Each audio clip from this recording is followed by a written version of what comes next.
Evangelho segundo o Espiritismo, capítulo 12: amai os vossos inimigos. E tem 9: a vingança. Aqui das instruções dos Espíritos, ele começa dizendo que é o último vestígio abandonado pelos costumes bárbaros, ou seja, é como uma marca da nossa imaturidade espiritual. Contudo, eu dei uma pausa, porque tem uma passagem do Novo Testamento, de uma das epístolas, uma das cartas de Paulo aos Romanos. E Paulo fala exatamente no item 19, Romanos 12, 19, ele diz: amados, isso Deus, né? Amados, nunca procurem vingar-se, mas deixem com Deus a ira, pois está escrito. Aí Deus diz: minha é a vingança, eu retribuirei, diz o Senhor.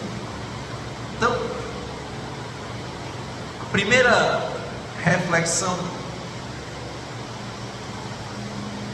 que em vários anos que a gente trabalha esse evangelho, nunca tinha caído para que eu fizesse o contraste. Eu não costumo ouvir, desses anos em que eu tenho conhecido o Espiritismo, ninguém contrastar esse evangelho com essa parte de Paulo que trata sobre a vingança. E eu acho interessante, porque se rechaça a palavra vingança, mas porque aqui a questão está sendo dita o quê? Você homem, você mulher, não tem poder para isso.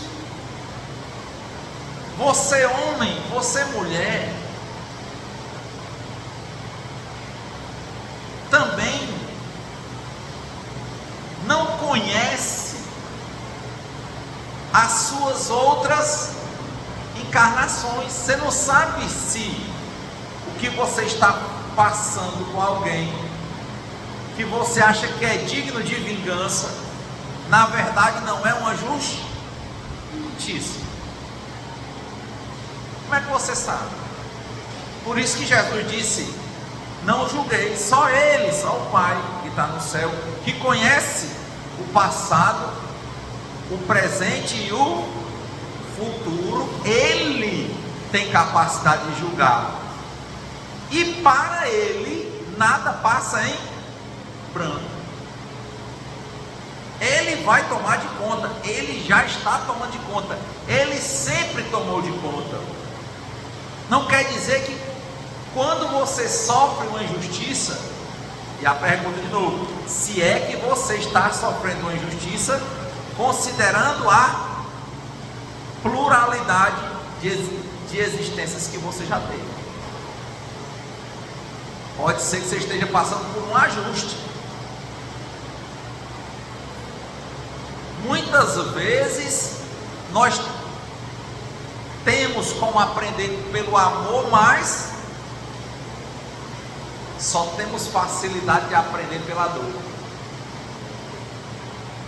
Então a dor vem, e muitas vezes vem tendo como instrumento alguém que um dia a gente feriu. Então às vezes ele fere, não que seja um olho por olho, dente por dente, mas a vida como um todo, mostrando que nada passa em branco.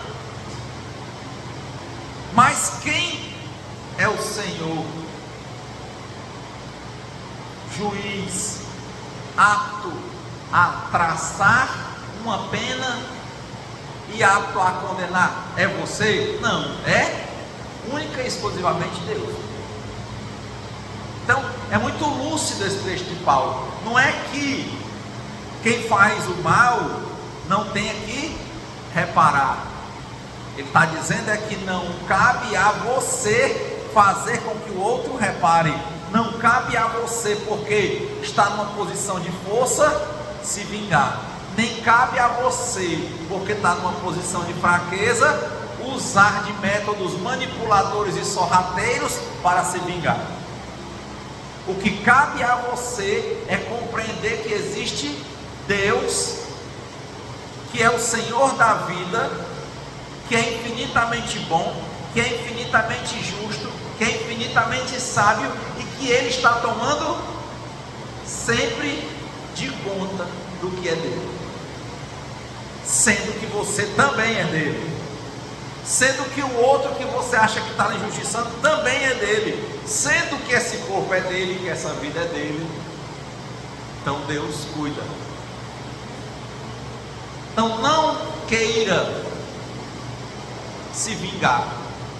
É um elemento rústico porque é uma lógica irracional. Você não tem a capacidade de saber de verdade se você, quando está passando por uma situação difícil, aquilo ali é injusto, ou se na verdade, no contexto da pluralidade de existências, nas encarnações, aquilo na verdade não é uma grande justiça, um alinhamento e uma correção que não está sendo feito. Como é que você sabe? Você não tem capacidade de saber. Consequentemente, você não tem sequer pelo que dizer se vingar. Não tem, porque você não tem como discernir. Mas Deus diz: minha é a vingança. Ou seja, Deus diz: você não sabe, você não tem capacidade, você não entende, mas eu sei, eu tenho capacidade e eu entendo, e vou resolver para você e resolver para o outro. Então, dentro dessa linha, não vai existir o errado? Vai. Não vai existir o injusto? Vai. O que a gente está dizendo é que quem vai saber quem está errado e quem é injusto é Deus. E Ele não só vai saber, como Ele vai fazer justiça, que aqui no texto Ele chama vingança. É o que você entende como vingança. Deus não vai se vingar. Ele diz: minha é a vingança, mas na verdade Ele quer dizer o quê? Eu sou o justo Senhor, eu vou fazer justiça. Não se preocupe com isso, não se inquiete com isso, não se inquiete com isso. Tanto medo que nós temos de sermos chamados de besta. Deixa de ser besta. Mas ninguém é besta aos olhos de Deus. Quanta gente que acha que vive de enganar os outros e as coisas deles não prosperam. Não prosperam. Ele vive num mundo de ilusão, achando que ele prevalece, mas ele nem olha que a vida dele, às vezes ele tem uma casa, mas Deus tinha projetado para ele um castelo. Ele vive na lama, comendo lixo e achando que está por cima da carne seca, e não está. Achando que enganando os outros, ele engana os outros, quando na verdade nós não temos uma relação verdadeira com ninguém. Nós temos uma relação verdadeira com Deus. Tudo que a gente for fazer, a gente tem que pensar que está fazendo com a pessoa ou com Deus. É claro que é com Deus, porque Deus é que projeta esse mundo de provas e expiações pelo qual nós passamos. E a gente vai vendo A pessoa não sente, mas é assim que acontece. Ninguém engana ninguém. Meu avô dizia isso. Meu filho, ninguém engana ninguém. O alheio chora seu dono. Como assim? É como se você pegasse o que é dos outros para prosperar e aquilo só te leva para baixo. Você afana 1000 e quando vai ver tem um acidente, tem uma coisa e perde 2, 3 mil. Não prospera. Mas não é porque aquela pessoa que você enganou ela é poderosa, não. É porque você não entendeu que aquela pessoa era só uma imagem que Deus criou, que na verdade era Deus. Você está se relacionando com Deus, com a vida, e você achando que era enrolando uma pessoa. Não é. Não é. Jesus falou isso várias vezes. De que é que vale ganhar o mundo e perder a si mesmo? Vale nada. Que graça tem? Ô Renato, mas é porque, sabe, eu lá vou trocar o certo pelo incerto. Ou seja, se eu estou vendo aqui agora, eu posso ganhar agora.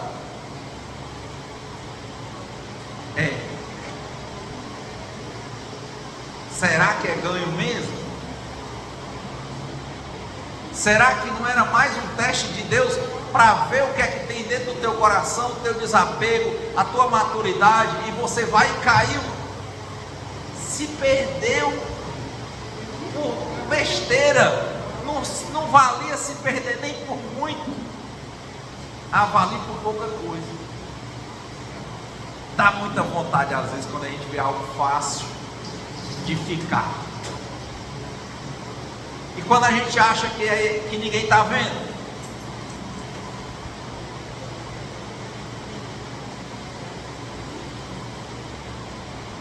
o problema é que aquilo ali é mais um teste de Deus. Aquilo ali é Deus. E para Ele ser honesto, tanto faz se é com R$1, com 1 centavo ou com 1 trilhão. Ele não quer saber quanto é, ele quer saber se você é honesto. É isso que ele quer saber.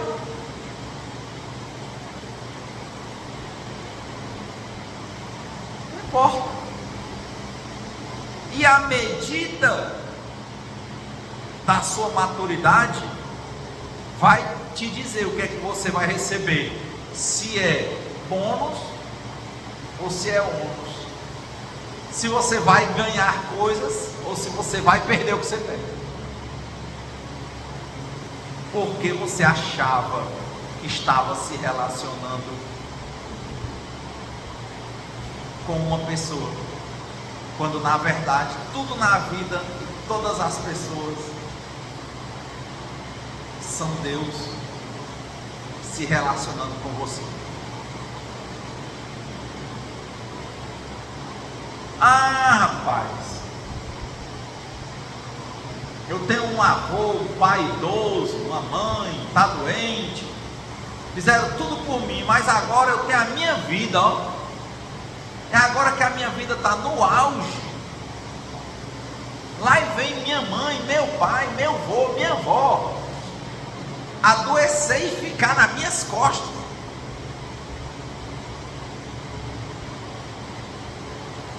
E aí? Aí a pergunta, você está dizendo para o quê? Que você está se relacionando com o seu trabalho, com a sua profissão e com a sua mãe, seu pai ou sua avó, seu avô doente, ou seu filho.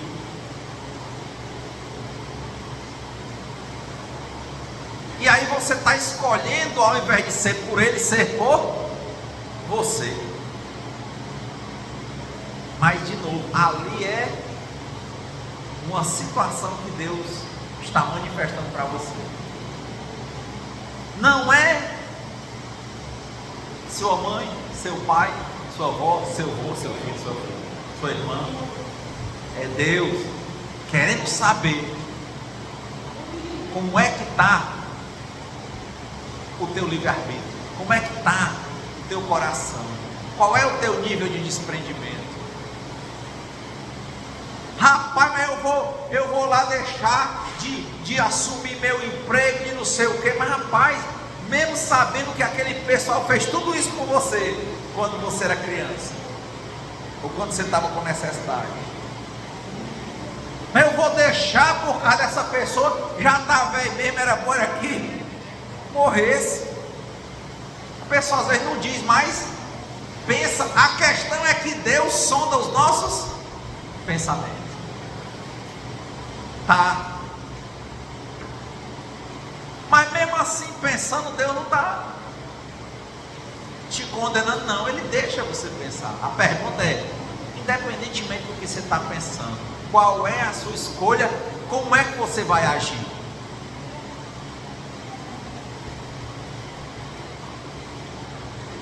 Tem uma passagem que diz isso, né? O pai tinha 2 filhos, um que era sempre bonzinho e o outro que não era bom. Aí ele disse para o filho bom: filho, faça isso por mim. O que ele disse? Faça, papai. Mas não fez. E o outro que não era bom, ele disse: faça isso para mim. Vou não, pai. Mas fez. Aí Jesus pergunta: quem é que fez a vontade do meu pai que está no céu?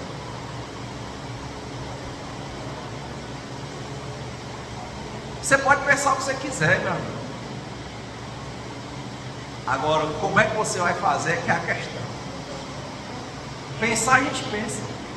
Você pode pensar: ô rapaz, uma pena, né? Minha mãe nessa situação era melhor que morresse. Mas você não vai matar sua mãe. Você vai lá e cuida da sua mãe com todo amor e carinho. Ora chora, ora segura a onda. Mas Renato, eu deixei um emprego de 5 mil reais, de 10 mil reais, porque não dava de jeito nenhum. Aí o outro chega e diz: eu lá vou deixar um emprego de 5, 10 mil reais para cuidar de ninguém? Então qual era o seu objetivo? Não é porque eu estava pensando em viver bem, em enricar.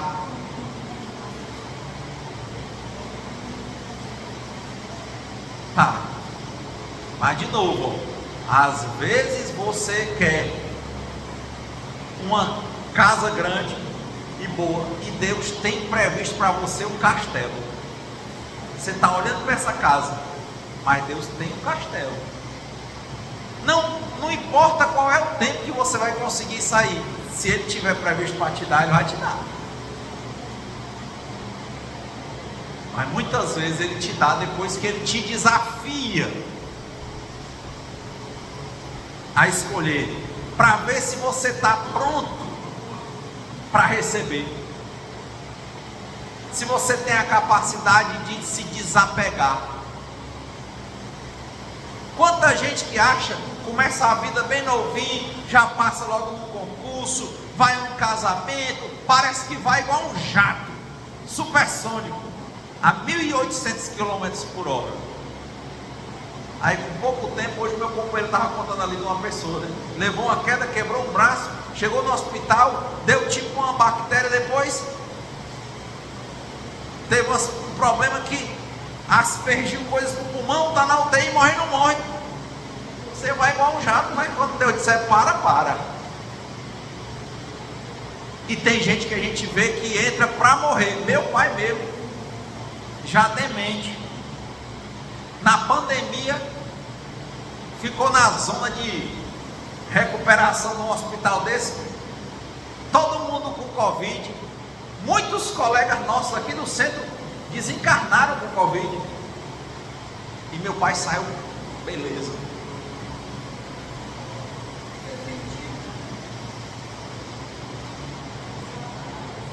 Não é como a gente pensa, não é como a gente quer, é como Deus pensa e como Deus quer. Mas a questão é, você está frente a Deus, sendo alguém que se relaciona com a vida, sabendo que a vida é Deus. A Ana começou orando assim. A Ana começou, parece que ela estava lendo um dos versos dos livros mais sagrados dos indianos, que são os Upanishads. Começa assim, ó: Deus é tudo. A Ana começou dizendo assim: Deus é tudo. Então não pense que você enrola ninguém que não seja Deus.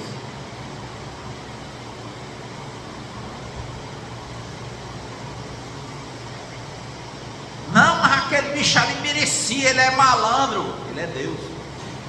Para você ele é Deus.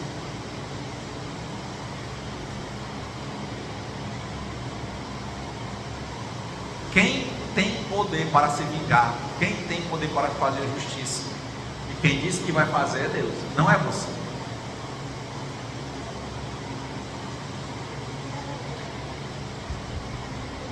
Isso é que é duro nesse evangelho. Por isso que eu gosto desse trechinho de Paulo, né, em Romanos. O Senhor diz: não se inquiete com o negócio de vingança, minha é a vingança. Está lá, Romanos 12, 19. Isso que eu achei interessante trazer, né? Realmente, você pensar que é capaz de se vingar é infantil. Mas você compreender que a vingança é do Senhor é maduro.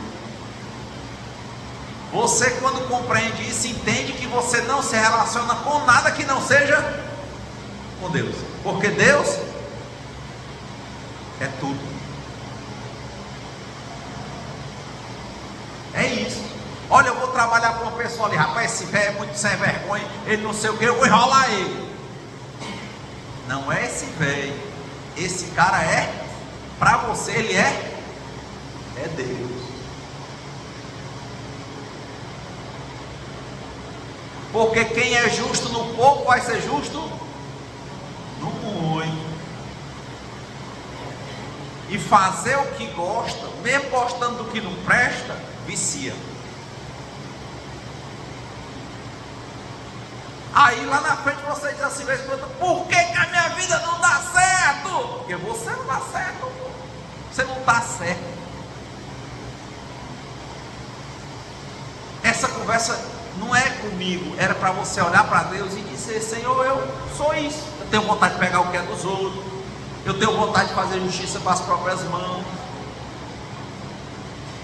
Tem dado certo, aí eu pego, nunca me prenderam. Ou quando me pegaram era uma situação que eu botei que é o dito pelo não dito. Mas você está se relacionando com Deus. Ah, mas o pessoal começa a falar, o cara fica queimado. Meu filho, queimado com os outros não é nada.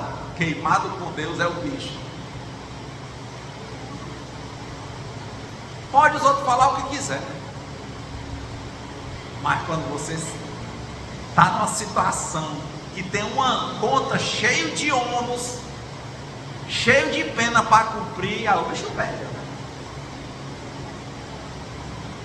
Porque o Senhor disse: minha é a vingança. Você quer enfrentar o homem?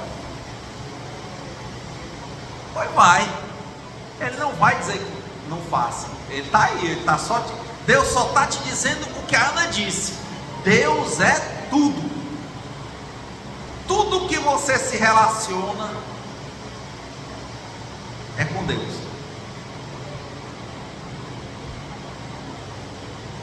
E Deus é, de novo, infinitamente bom, infinitamente sábio, infinitamente justo. E não deixa as coisas acontecerem de forma desorganizada, desordenada. Deus está tomando de conta. Não pense que as coisas estão abandonadas. Nunca estiveram. O que às vezes está acontecendo, e geralmente é o que acontece, são lições que Deus está te dando. Ele está querendo que você abra os seus olhos. É isso. Um dia eu estava celebrando a restauração, que é um programa de 12 passos da Igreja Batista, que vem dos Estados Unidos para cá, que ele aplica os 12 passos de Alcoólicos Anônimos para várias questões. Tem a parte de álcool, tem a parte de droga, tem a parte de emoções, tem a parte de relacionamento, tem a parte de casamento. Hoje está funcionando, um dos que estão funcionando é naquela igreja lá do Ancuri, que tem umas tendas, né, lá perto da Ceasa, saindo da BR. toda quarta-feira, de 7h30 até as 9h30. E eu achei interessante na fala dos casais, que ele veio um casal, que era um dos pastores, com a mulher dele, tinha 45 anos de casado. E ele trouxe um mapa. O mapa era assim, era um pontinho na ponta esquerda, um pontinho na ponta direita e um pontinho em cima, como se fosse um triângulo. A pontinha de cá é o marido, a pontinha de cá é a esposa, e a pontinha de cima e do meio, quem é? É Deus. Então, toda vez que o marido e a esposa querem se relacionar diretamente, dá certo ou errado? Dá errado. Tudo é assim, você se relaciona com Deus, vai chegar. Aí ela começou a dizer assim: muitas vezes eu tenho raiva. Vocês pensam que eu tenho 45 anos casada com meu esposo, que ele é pastor, que eu não tenho raiva dele? Ela disse: muitas vezes eu tenho, mas eu tenho um compromisso. Por exemplo, eu fazia o alimento da minha casa, das minhas filhas, ele me fazia uma raiva grande. O que eu pensava? Hoje eu não faço comida para ele, ou vou fazer comida ruim. Aí o que ela olhava? Eu não posso me relacionar diretamente com o meu marido, eu tenho que me relacionar primeiro com Deus. Ela dizia: não, para ele não merece não, mas eu não me relaciono com ele, eu estou fazendo para Deus. Aí ela ia lá e fazia. E assim de novo, é com o ladrão, é com o irmão. Se você for se relacionar diretamente, ombro a ombro, dá certo ou dá errado? Dá errado. Você olha para o outro e você não merece, aí o outro e você também não presta, aí como é? Pei. Você olha para Deus. Ou seja, qual é o meu papel? Para que eu exerça o meu papel? É de filha, é de mãe, é de irmão? O que é? Como é que faz o certo? Você faz.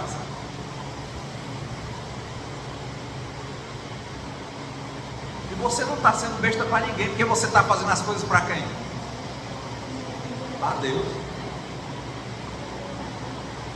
Deixa o outro achar que você é besta, porque diz o Senhor: minha é a vingança.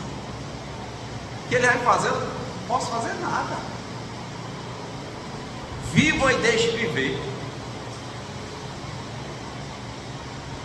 Deixa a pessoa ser como ela pode ser, com o que ela tem capacidade de ser. Eu não me relaciono com ela, eu me relaciono com Deus. E pela misericórdia, sabedoria e justiça de Deus, essa pessoa está na minha vida, até quando Deus quiser. Estou vendo aqui umas pessoas que são lá do meu bairro, que eu fui criado, né? Eu lembrando, eu estou vendo aqui um casal. Quantas pessoas ali, Estela, que a gente sabe que são jovens e que já enviuvaram mais de uma vez? Eu estou lembrando aqui, no mínimo, só na rua ali da Areninha, de duas meninas que já enviuvaram 2 vezes.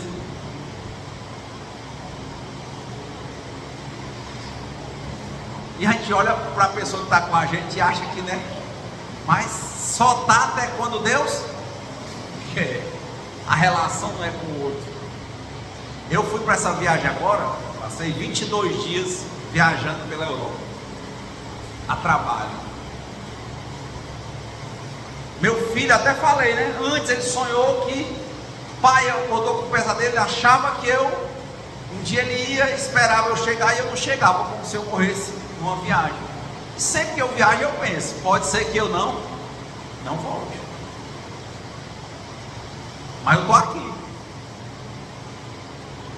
Porque eu não me relaciono com desastre, eu não me relaciono com viagem, eu não me relaciono diretamente sequer com meu filho. Antes de tudo eu me relaciono com Deus, e tem que ser como Ele quiser. Então eu não deixei de ir, Isso não é um desafio a Deus, isso é uma entrega a Deus. Então às vezes a pessoa chega, olha aí, ele voltou e disse, graças a Deus, porque é claro, podia não ter voltado. Quanto tempo nós já passamos aqui, Ana?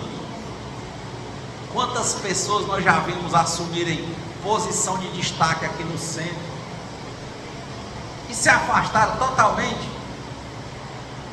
E a gente que chegou aqui nem sabia se ia ficar, e estamos aqui há quantos anos, né? Acho que eu estou com mais de 20 anos aqui.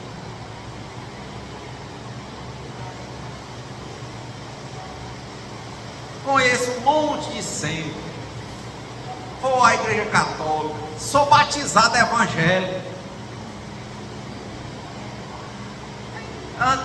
Todo canto o pessoal chama, medito, vejo o budismo, o hinduísmo.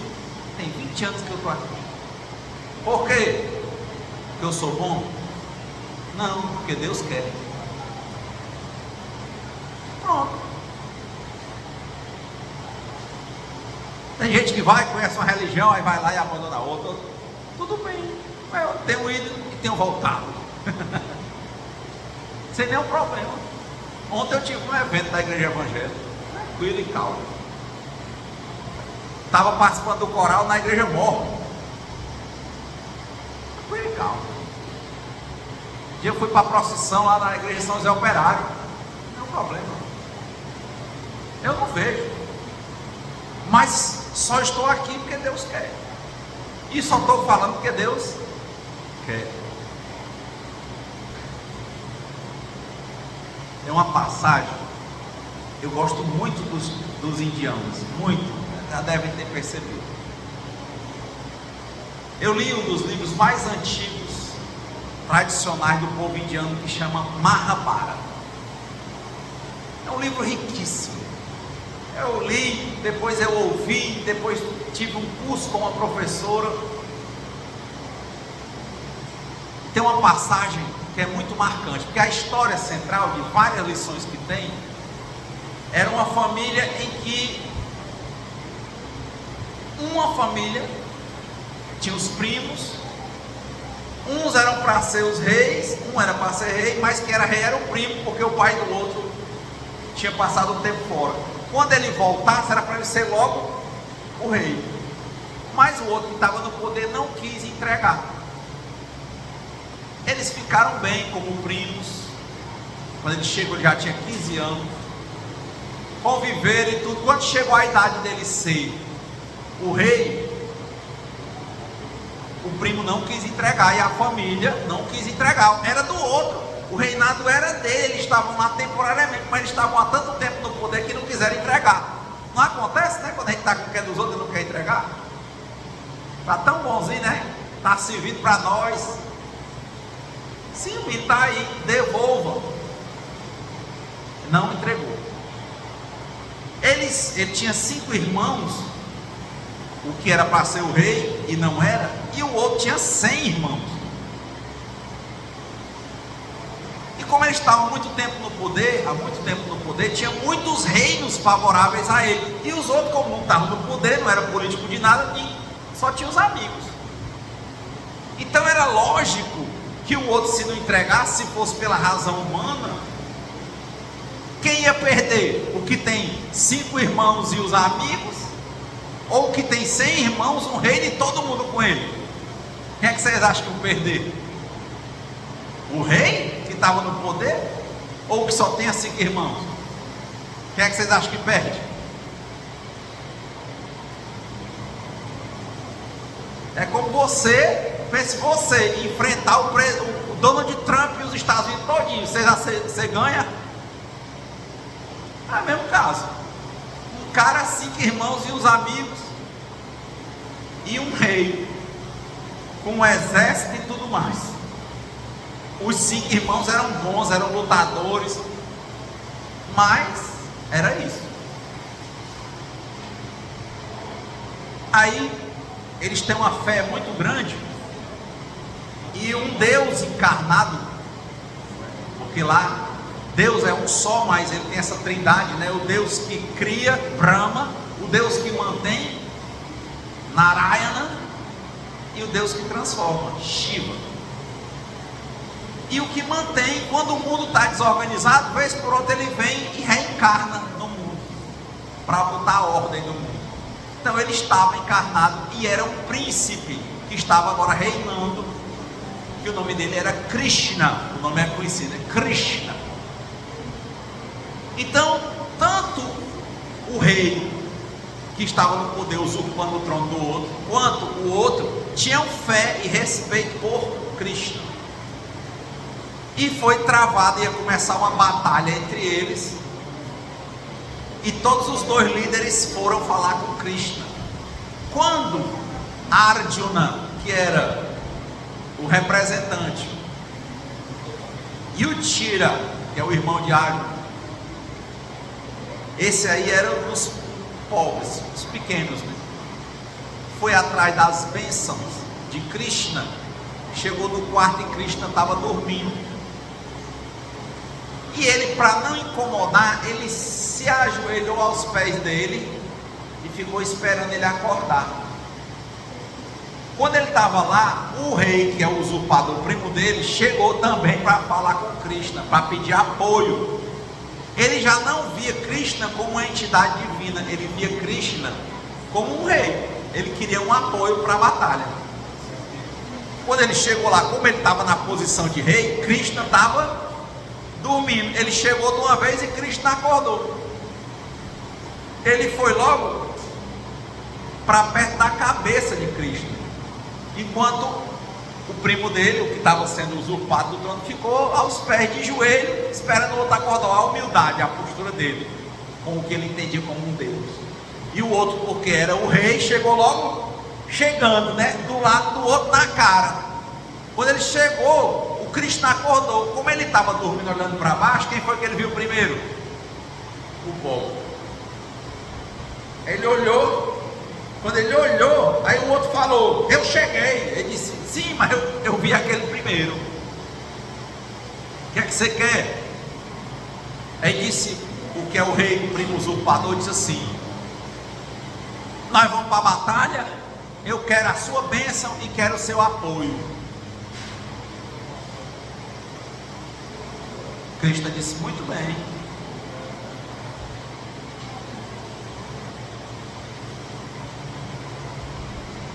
E o outro: eu também. Sério, mas eu só posso atender nesse departamento de apoio a um. E quem eu vi primeiro foi o que estava nos meus pés. Então, quem chegou primeiro para mim foi ele. Quando eu abri os olhos, ele estava de joelho lá. Diga o que é que você quer. Você quer o meu exército de apoio, o exército dele como príncipe, né, para lutar? Ele disse: não, mestre, eu quero o Senhor. Eu só quero a sua bênção. Eu quero que o Senhor venha comigo. Ele disse: olha, eu sou um grande lutador. Ele era um Deus encarnado. Mas você sabe, se eu for lutar, eu ganho. É injusto. Ele disse: não, o senhor não está entendendo. Eu não quero que o senhor lute por mim. Eu quero só que o senhor esteja comigo. Ele disse: você não quer os exércitos? Não. Eu quero a sua bênção e a sua companhia, sua orientação. Aí o outro, que era o rei, ficou dizendo assim: ó, o bicho abestado, podendo pedir os soldados, as armas, ou ele para batalhar, pede ele sem arma e prometendo que não vai batalhar só para estar com ele. Aí ele pensou, né? Sou bicho besta. Aí Krishna disse para o outro, né? Bom, se você só quer isso, eu vou com você. Mas de novo, eu não vou lutar. Eu vou ser o condutor da sua carruagem. Eu vou ser o charreteiro. Eu vou na frente com você, lá na frente, bem na frente de batalha. Eu dirijo e você atira. Eu só sou o motorista. Ele disse: perfeito, eu só quero isso mesmo. Aí o outro, ele olhou para o outro: e você? Ele disse: eu quero os exércitos. Disse: pois pronto, vá com os exércitos. no final da coisa, o outro tinha mais de 18 exércitos, de 18 países de apoio, como fosse uma guerra mundial. E aqueles outros só tinham 5, mas tinham Krishna com eles bem na frente, para ele como fosse Deus. Quem ganhou? O pequeno ganhou.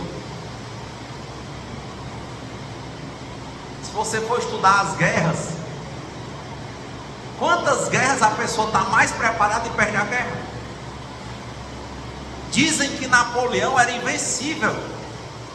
Aí ele foi querer enfrentar o inverno russo. Diz que chega a dar 45 graus abaixo de zero. Eu cheguei de São Paulo quarta-feira, estava 14 graus, 12 graus, eu estava com mão frio. Imagina 40 graus abaixo de zero. Aí Napoleão, porque era inteligente, porque era forte, foi querer enfrentar. O que aconteceu? Ele se acabou, chegou, foi destronado, depois foi preso, acabou morrendo preso. Quer dizer, nem sempre quem tem o maior exército, que acha que tem mais inteligência, se Deus não quer, se não tem o apoio de Deus, ganha. Não ganha. Não ganha. Quem a gente olha para essa história pensa que é só uma fantasia. A mesma coisa foi o movimento nazista. Se você vê o mapa da Europa, o Hitler foi tomando tudo. Não tinha uma força mais forte do que aqueles homens. É a mesma coisa, caiu no mesmo canto do Napoleão, botou uma frente de batalha para o lado da Rússia, e lá deu um inverno muito grande. E quando ele viu, ele estava lutando em várias frentes, e a principal frente estava morrendo de fome, e morreu assim. E aí ele não aguentou, depois veio o apoio dos Estados Unidos e tudo, eles perderam a guerra. Então é interessante como a gente realmente não se relaciona com os homens. Não depende de quanto dinheiro a gente tem, não depende de quantas armas a gente tem, não depende de quantos exércitos a gente tem, depende de quem é que a gente está procurando, em quem a gente está procurando apoio. E o Yudhishthira procurou apoio em Krishna. Duryodhana procurou apoio nos exércitos. E quem ganhou? É sempre a mesma pergunta. E eu me pergunto, não sei se vocês se perguntam, quando eu vou fazer qualquer coisa hoje, eu me lembro, eu não estou me relacionando com essa coisa, eu estou me relacionando com Deus. Senhor, não faça pela minha vontade, mas que seja pela sua honra e sua glória. Se for da sua vontade, vem comigo. O pouco com Deus é muito, muito sem Deus é nada.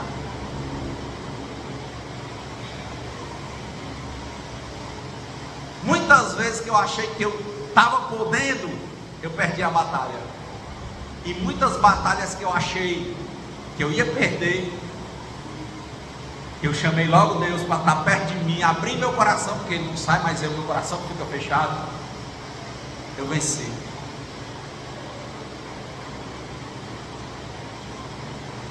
É forte, né? Romanos 12, 19.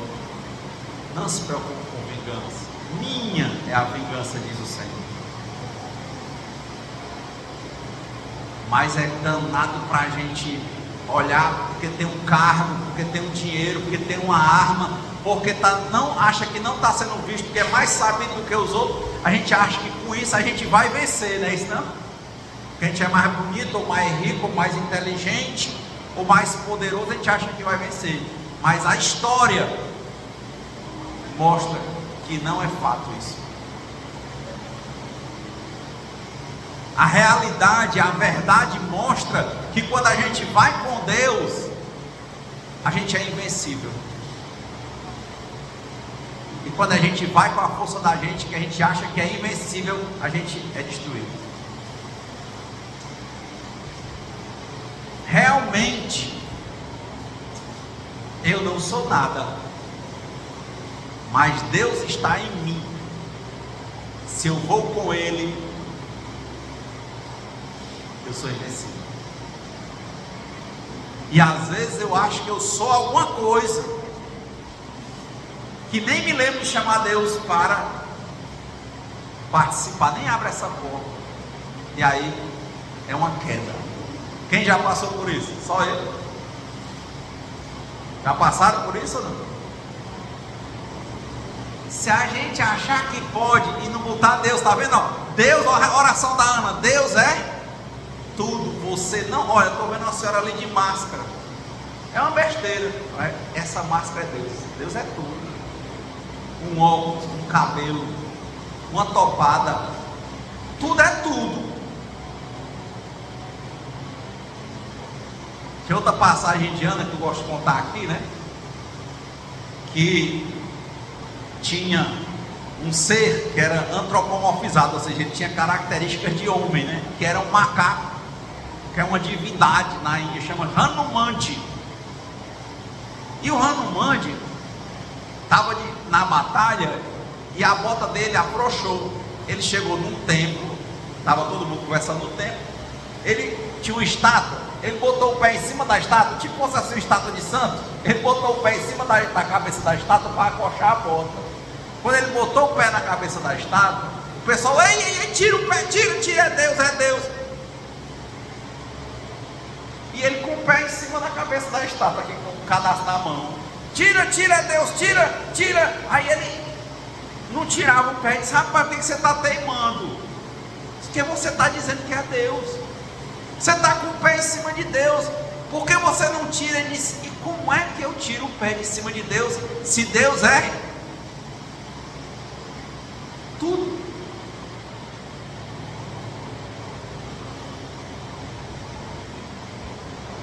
Por isso que eu disse, a máscara, o óculos, o estátua, Deus é tudo. Ele não disse assim, isso aqui é só um pedaço de pedra. Não, ele disse, Deus é tudo. Como é que eu não piso nas coisas de Deus? Inclusive eu.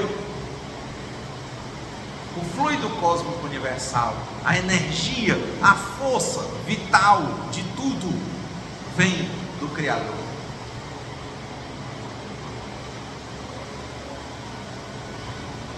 Deus é tudo. Se a gente fizesse esse triângulo todo dia, nossa vida era diferente, não era não? Ao invés de a gente se relacionar com o outro, a gente entendesse que primeiro, antes de tudo, a gente obrigatoriamente se relaciona com Deus. Olha o triângulo, ó.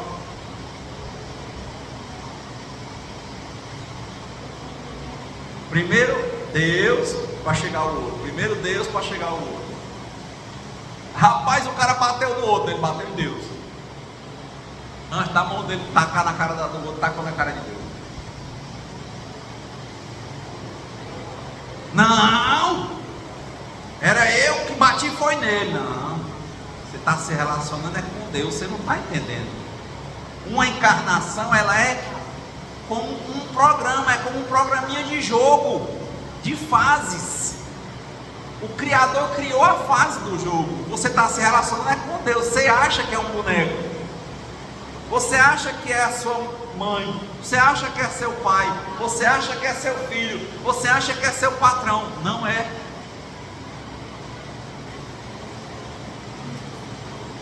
Eu até falei aqui hoje, em tudo, como dizia Paulo, vê tudo e retende o que é bom. Não discute com ninguém, porque a tua relação é única e exclusivamente com Deus.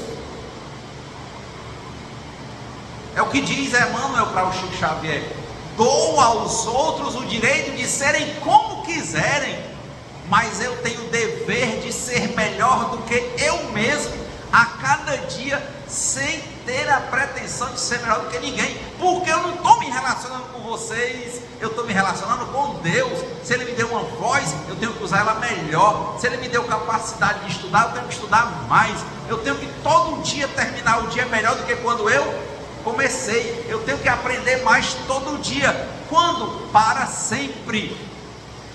Para sempre. Ah, mas alguém vai querer me destruir. Ah, mas alguém tem inveja. Ah, meu irmão, a sua relação não é com esse alguém. A sua relação é com Deus. Deixa ele, como a história do cara que o Divaldo conta para a gente ir encerrando aqui, Tupaciguara. O cara era um matador e ele recebia o dinheiro, a metade do dinheiro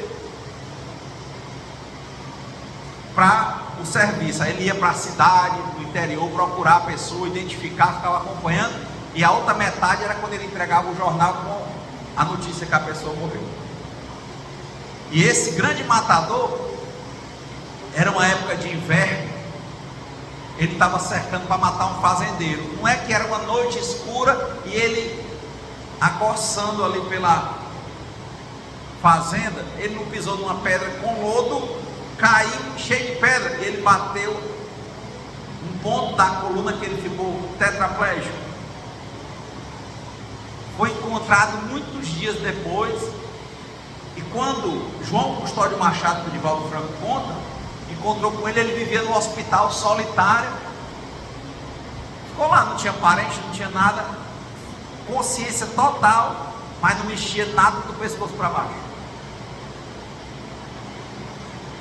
Então às vezes a pessoa vai para te matar, mas morre, porque Deus não quer. Às vezes vai para te alejar, mas fica deficiente. Porque de novo, a minha relação não é com essa pessoa, é com Deus. E aí é o que minha mãe dizia: livra-te dos ares que eu te livrarei dos males. Entenda como a Ana disse, Deus é tudo, Deus está em tudo. Você não se relaciona com nada sem antes se relacionar com Deus. É besteira pensar diferente. Você não engana ninguém, você engana a Deus, acha que engana, porque Ele não é enganado. Aí você acha que está enganando alguém, mas aquele alguém é Deus te testando. Então, que Deus nos conceda a serenidade necessária para aceitarmos as coisas que nós não podemos modificar, coragem para modificar aquelas que nós podemos, e sabedoria para reconhecer a diferença, e que seja feita sempre a vontade de Deus e nunca a nossa. Muita paz e boa semana.